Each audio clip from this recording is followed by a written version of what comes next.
Two things frequently happen, which are cuts and scratches. I know this will happen to you too. When you are in the kitchen and doing some household routines, or outside of your house when you are doing some repairs, frequently scratches and cuts happens. Most of them are not deep, and most are heal on their own. But deeper cuts usually cause bleeding, pain, and redness. Also, they can cause infection and related symptoms such as pus formation and swelling. Open wounds are not only painful and messy but also take time to heal completely. Not to forget, they leave a permanent mark on your skin. However, there is an excellent natural remedy to treat it and ensure quick healing and prevent from getting the infection. Calendola has a long history of use and has been considered as a wound healer.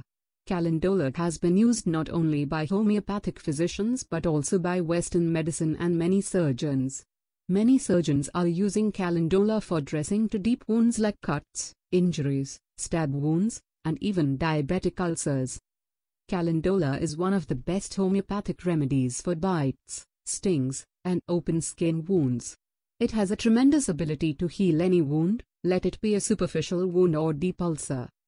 Common indications of Calendola: open wound, deep cut or stab wounds, insect bites and stings, wound after tooth extraction, after surgery, any skin ulcers or diabetic ulcers, bleeding from head or scalp, after injury.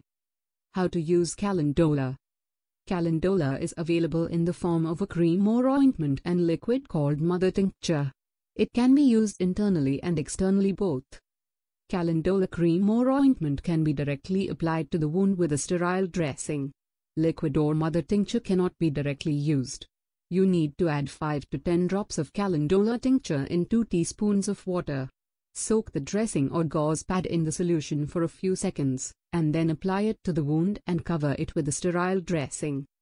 Calendola is also beneficial in burn cases. Calendola mother tincture or ointment proves very effective in healing the burnt area. How does Calendola act as a healing agent? Calendola has an antiseptic and anti-inflammatory action. It mainly acts on the mucous membranes. The antibacterial activity of Calendola helps to prevent bacterial growth, and thus promotes wound healing. It also has a soothing effect. Hence, it immensely helps in relieving the sore, inflamed wounds, and produces a cooling effect at the site of injury. Calendola also has antioxidant effects, which demonstrate the free radical scavenging activity against the radicals, and thus facilitates wound healing. Calendola also fastens the wound granulation and subsequent development of skin. Hence, many patients using Calendola feel less discomfort while dressing deep wounds.